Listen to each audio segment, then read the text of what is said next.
तो hi everyone, कैसे हैं आप सभी को हमारे यूट्यूब चैनल पर स्वागत है। तो आज के वीडियो में मैं आप सभी को बताने वाला हूं 10th क्लास का बहुत ही महत्वपूर्ण और बहुत ही वीवीआई टॉपिक के बारे में। यानी कि आज के वीडियो में मैं आप सभी को बताने वाला हूं संस्कृत के बारे में, जिससे हमारे बहुत सारे दोस्तों को डर लगता है। तो चलिए आज के वीडियो में मैं आप सभी को बताने वाला हूँ संस्कृत में हिमालय पर लेख किस तरह से लिखा जाता है। तो चलिए इसको शुरू करने से पहले आप सभी के पास एक मोटिवेशन के लिए एक शायरी बोलते हैं। न संघर्ष न तकलीफ तो क्या खाक मजा है जीने में, न संघर्ष न तकलीफ तो क्या खाक मजा है जीने में, बड़े बड़े तूफान थम जाते हैं जब आग लगी हो सीने में। तो चलिए इसी के साथ आज के वीडियो में मैं आपको बताने वाला हूँ हिमालय पर्वत के बारे में, यानी हिमालय पर्वत पर हम किस तरह से लेख लिख सकते हैं। तो सबसे पहले आप सभी को ध्यान में होना चाहिए कि जो हिमालय जो है, हिमालय पर्वत जो है, जो हमारे भारत देश के उत्तर में स्थित है, यानी उत्तर दिशा में स्थित होता है।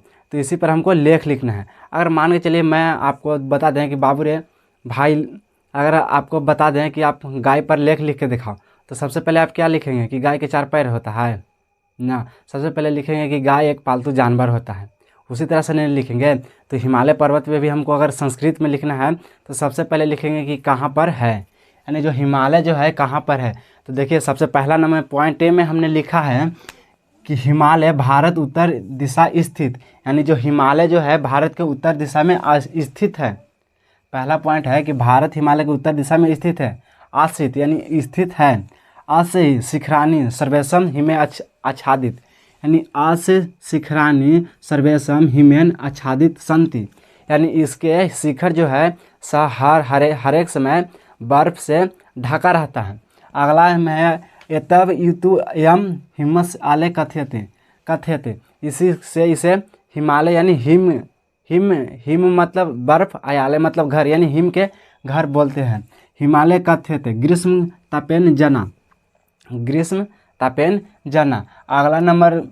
अगला लाइन है प्रतिवर्षम ग्रीष्म तत्र आगच्छन्ति अनेक रोगाणु, यानी कि जो प्रतिवर्ष है ग्रीष्म काल में अनेक रोगाणुओं को लेकर अनेक रोगाणु आते हैं, यानी अनेक रोगाणु रोग आते हैं। अनेक रोगाणु जना अपित तस्य पवित्र वातावरण स्वच्छ भवन्ति। तस्य यानी जब ग्रीष्म काल में जो रोग वाला दिन आते हैं उस समय भी हम लोग को हिमालय एक शुद्ध वातावरण देता है, यानी कि शुद्ध वातावरण, पवित्र वातावरण स्वस्थ भवन्ति, यानी पवित्र वातावरण देती है।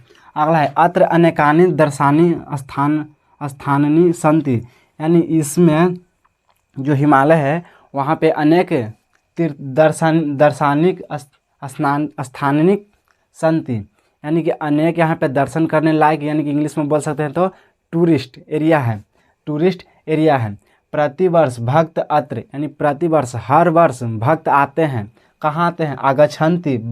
आगच्छन्ति मतलब आते हैं। कहाँ आते हैं? पहला बद्रीनाथ केदारनाथ, यानी कि और मंदिरेशु, और मंदिरों को देखने के लिए हिमालय पे जाते हैं। अगला में है कि ईश्वर से दर्शन कुर्वन्ति, यानी और भगवान का दर्शन करते हैं।